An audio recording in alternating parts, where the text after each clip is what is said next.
empowering people through agriculture. Last week I was asked by a fellow MP if we could help him with seedlings for his people in his province because he could not source seedlings anywhere. Stocks had run out. You have to develop your own seedling capacity like we did, but in the meantime, we will be happy to help you.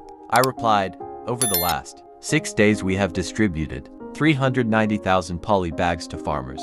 We also symbolically handed 20,000 poly bags to First Secretary for Gov Wuwu, a symbolic gesture to our fellow Sepiks in Sandan. Expanding agriculture production capacity has always been a challenge in our country because establishment costs are too high.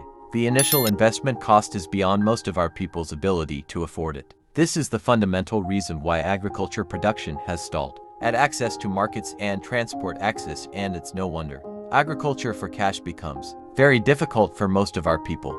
Having spent 25 years in agriculture, I always knew what the problems were, but no one would listen. So rather than argue with people whose ears are closed, I set about targeting one crop in 2017. When I got elected, cocoa, why cocoa? Strategy for Responsible Sustainable Development talks about utilizing strategic assets. Cocoa is a K700B market worldwide, so it can absorb an additional 200,000 tons if someone produces it. Sepik has been growing cocoa for 100 plus years, so there is local knowledge. We have plenty of land and labor. This is a strategic asset as defined by the STARS policy.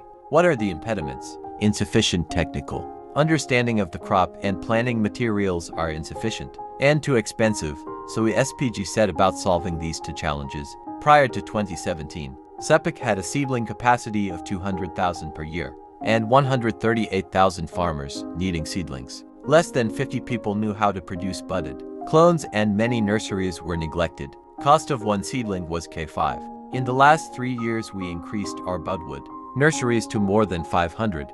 Our seedling capacity is now 2 meter seedlings per year. We have trained several thousand budders. This year we will be distributing poly bags and budding tape. We want to bring the cost of a seedling down to less than K1. This is your classic economics at work. Increasing supply leads to lower unit cost. More volumes means lower costs all around, which means more money in the farmers' pockets. In 2019, we began to have direct regular exports from WUK to Singapore. We no longer export through Maidong or Lai as was the case in the past. The cost of the Smart Cocoa program is K500,000 per year. K1.5 meters by 2020. Liklik Mani, Big Plo Walk. By 2021, our seedling capacity should hit 10 meter seedlings a year. Our farmers will know more and they will begin to innovate.